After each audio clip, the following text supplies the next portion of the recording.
I've always been the kind of person who prefers to stay in the background. My name is Eleanor Harper, but everyone calls me Ellie. For over a decade, I've been the executive assistant to Marcus Grayson, the CEO of Novatech Innovations.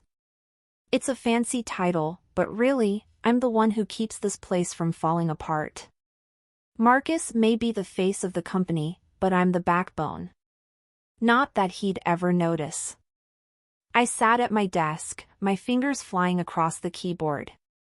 The office hummed around me, phones ringing, keyboards clacking, the occasional burst of laughter from the break room.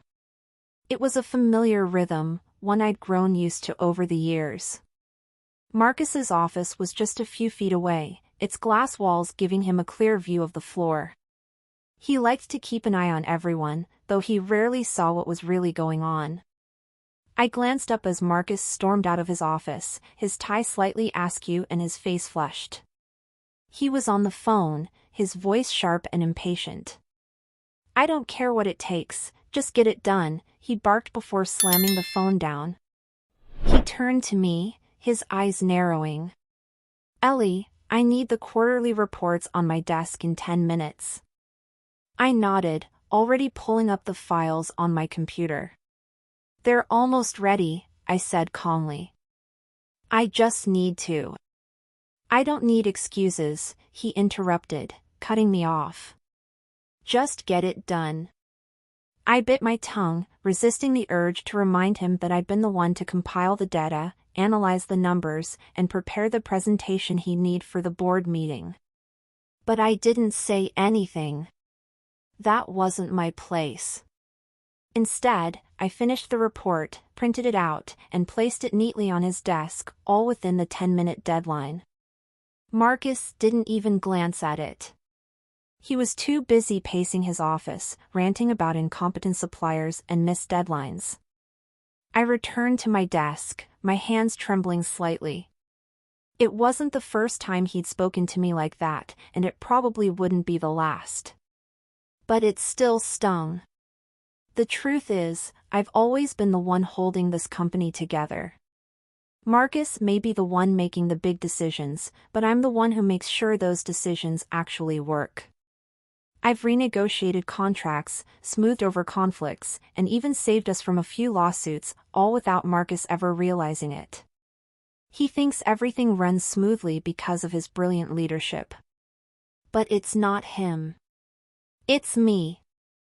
I sighed and leaned back in my chair, glancing at the clock. It was only 10 a.m., and the day already felt endless. I reached for my coffee, taking a sip as I scanned my to-do list. Meetings to schedule, emails to answer, a presentation to finalize. Just another day at Novatech Innovations. But deep down, I couldn't shake the feeling that something was about to change. I didn't know what it was, but I could feel it in the air, a tension that hadn't been there before. Maybe it was the way Marcus had been snapping at everyone lately, or the way the board had been whispering behind closed doors. Whatever it was, I knew it was only a matter of time before it all came crashing down. And when it did, I had a feeling Marcus would finally see just how much he needed me. But by then, it might be too late. The weeks that followed were a blur of chaos. Marcus's temper grew shorter with each passing day, and the pressure from the board was mounting. Novatech Innovations was facing its biggest challenge yet, a major contract had fallen through, and the company was losing ground to its competitors. Everyone was on edge, and Marcus was taking it out on anyone who crossed his path. Including me. "Ellie, where's the updated financial forecast?" Marcus demanded one morning, storming into my office without so much as a greeting. "I sent it to you last night," I replied, keeping my voice steady. "It's in your email." He scowled, pulling out his phone and scrolling through his inbox. "I don't see it," he snapped. "You must have sent it to the wrong address." I resisted the urge to point out that I'd been sending emails to the same address for 10 years. Instead, I pulled up the email on my computer and showed him the timestamp. "It's right here," I said. Maybe it got buried in your inbox. He glanced at the screen, his jaw tightening. Well, it's not good enough, he said, his tone dismissive. I needed it first thing this morning, and now I'm behind schedule. This is exactly the kind of incompetence I've been talking about. I felt a surge of anger rise in my chest, but I forced it down. I'll make sure it doesn't happen again, I said through gritted teeth. Marcus didn't even acknowledge my response. He just turned on his heel and stormed back to his office, slamming the door behind him. I sank into my chair, my hands trembling. This wasn't the first time Marcus had blamed me for something that wasn't my fault, but it was the first time I'd felt truly angry about it. I'd given this company everything, my time, my energy, my loyalty. And for what? To be treated like I was invisible? I took a deep breath, trying to calm myself. But the more I thought about it, the angrier I became. I wasn't just an assistant. I was the one who kept this company running.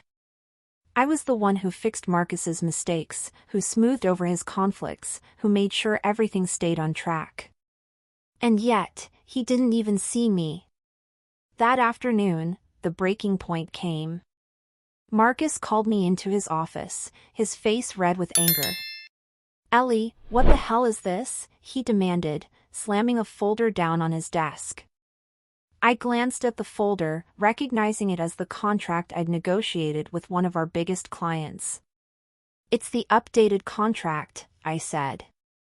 I finalized it last week, and the client signed off on it. Well, it's wrong, Marcus snapped. There's a mistake in the pricing. We're losing money because of this. I frowned, pulling out the contract and scanning the numbers. There's no mistake, I said. The pricing is exactly what we agreed on. If anything, it's better than what we originally offered. Marcus's eyes narrowed. Are you saying I'm wrong? I hesitated, then shook my head. No, I'm just saying. Enough, he interrupted, his voice cold. I don't have time for this. You're fired, Ellie. Pack your things and get out. I stared at him, my heart pounding in my chest. What? You heard me, he said. You're done. I don't need someone who can't even get a simple contract right. I felt a surge of anger, but I forced myself to stay calm. Marcus, you're making a mistake, I said. I've been the one keeping this company together. If I leave, everything will fall apart. He laughed, a harsh, bitter sound. Don't flatter yourself, Ellie. You're replaceable. Now get out. I stood there for a moment, my mind racing. Then, without another word, I turned and walked out of his office. I didn't look back. The days after my dismissal were a blur. I packed up my desk, said goodbye to a few colleagues, and walked out of Novatech Innovations for the last time. It was surreal, like I was watching someone else's life unfold. I'd given so much to that company, and now it was over. But as the shock wore off, I realized something: I was free. For the first time in years, I didn't have to answer to Marcus or worry about the endless demands of the job. I could do whatever I wanted. And what I wanted was to prove Marcus wrong. I started my own consulting firm, offering my expertise to companies that needed help with contracts, negotiations, and project management. It wasn't easy at first. I had to build my client base from scratch, but word quickly spread about my skills. Within weeks, I had more work than I could handle. Meanwhile, Novatech Innovations was falling apart. Without me there to keep things running, the cracks began to show. Contracts were mismanaged, deadlines were missed, and the company's reputation took a hit. Marcus tried to hold everything together, but he was in over his head. I watched from a distance, my feelings a mix of satisfaction and sadness. I'd given so much to that company, and it hurt to see it struggling. But at the same time, I couldn't help but feel a sense of vindication. Marcus had always taken me for granted, and now he was seeing just how much he'd relied on me. One day, I got a call from a former colleague at Novatech.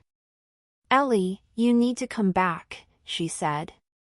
"Everything's falling apart. Marcus doesn't know what he's doing." I hesitated, then shook my head. "I'm sorry," I said. "But I'm done with Novatech. Marcus made his choice, and now he has to live with it." A few weeks later, I got a call from Marcus. I almost didn't answer, but curiosity got the better of me.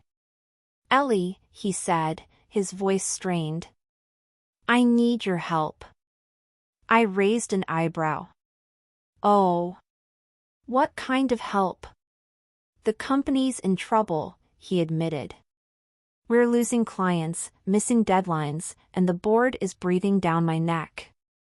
I need you to come back." I leaned back in my chair, a small smile playing on my lips. "And why should I do that?" I asked. "You made it pretty clear that I was replaceable." Marcus sighed. "I was wrong, Ellie. I see that now. You were the one keeping everything together, and without you, it's all falling apart. Please, just come back. I'll give you whatever you want, a raise, a promotion, whatever." I thought about it for a moment, then shook my head. "I'm sorry, Marcus," I said. "But I'm not coming back. Not unless it's on my terms." "What terms?" he asked, his voice desperate. "I'll consult for Novatech," I said. "But only if you step down as CEO." There was a long silence on the other end of the line. Then Marcus sighed. "Fine," he said. "If that's what it takes." The board agreed to my terms, and I returned to Novatech Innovations as the interim CEO. It was strange, walking back into the office after everything that had happened. The same sleek glass walls, the same hum of activity, but this time, it felt different. This time, I wasn't just the invisible force behind the scenes. I was in charge. My first day as interim CEO was a whirlwind. I called an emergency meeting with the leadership team, many of whom I'd worked with for years. They greeted me with a mix of relief and respect, something I hadn't realized I'd earned until that moment. Marcus was there too, sitting quietly in the corner. He looked smaller somehow, like the weight of his mistakes had finally caught up to him. I laid out my plan to stabilize the company. We needed to renegotiate the contracts that had fallen through, rebuild trust with our clients, and streamline our operations to prevent future mistakes. It was a daunting task, but I was determined to see it through. And for the first time, I had the authority to make the changes I'd always known were necessary. The weeks that followed were grueling. I worked late into the night, poring over financial reports, meeting with clients, and brainstorming solutions with the team. Slowly but surely, we began to turn things around. Contracts were signed, deadlines were met, and the company's reputation started to recover. Marcus stayed out of the way, as promised. He'd been stripped of his CEO title and given a vague advisory role, though I rarely saw him in the office. When we did cross paths, he avoided my gaze, his usual confidence replaced by a quiet humility. I didn't gloat or rub it in, there was no point. I'd moved on, and so had Novatech. One evening, as I was wrapping up for the day, Marcus knocked on my office door. "Got a minute?" he asked, his voice hesitant. I nodded, gesturing for him to sit. He looked tired, his once sharp suit now rumpled and his hair slightly disheveled. "I just wanted to say, thank you," he began, his words slow and deliberate. "I know I didn't always treat you the way you deserved, but you've done an incredible job here. The company wouldn't have survived without you." I leaned back in my chair, studying him. It was the closest thing to an apology I'd ever get from Marcus, and while it didn't erase the years of being overlooked, it was a start. "Thank you," I said simply. "But I didn't do it for you. I did it for the company, for the people who work here. They deserve better than what we've given them in the past." Marcus nodded, his gaze dropping to the floor. "You're right," he said quietly. "And I'm sorry. For everything." I didn't respond right away. Instead, I stood and walked to the window, looking out at the city skyline. "You know," I said after a moment, "I used to think that being invisible was my strength. I could get things done without anyone noticing, without anyone getting in my way. But now I see that it was also my weakness.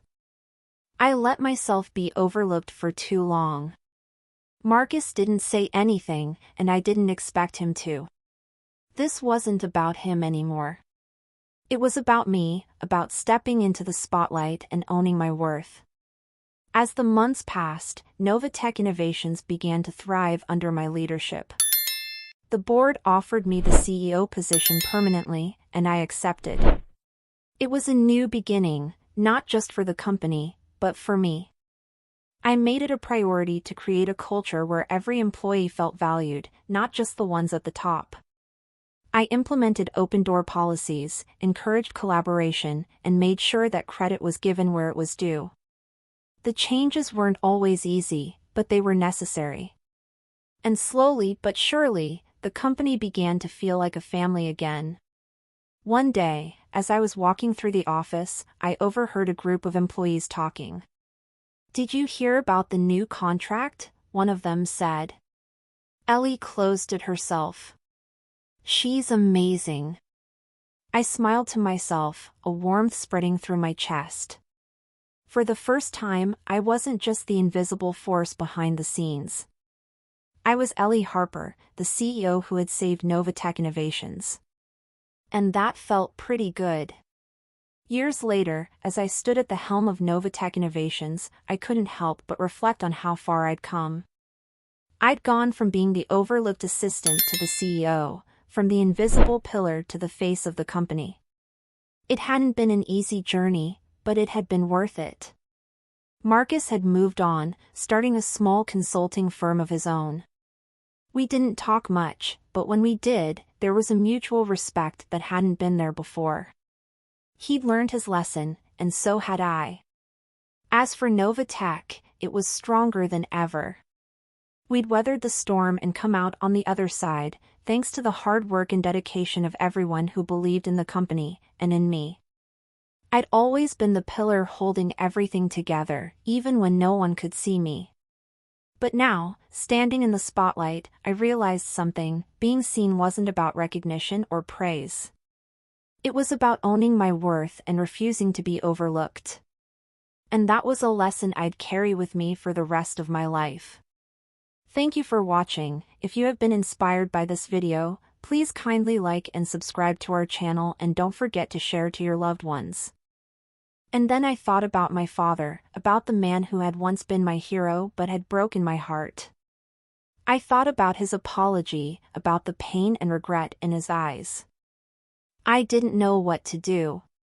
But as I sat there, watching the sun dip below the horizon, I realized that I didn't have to decide right away. Forgiveness wasn't something that could be forced or rushed. It was a journey, one that would take time. For now, I would stay.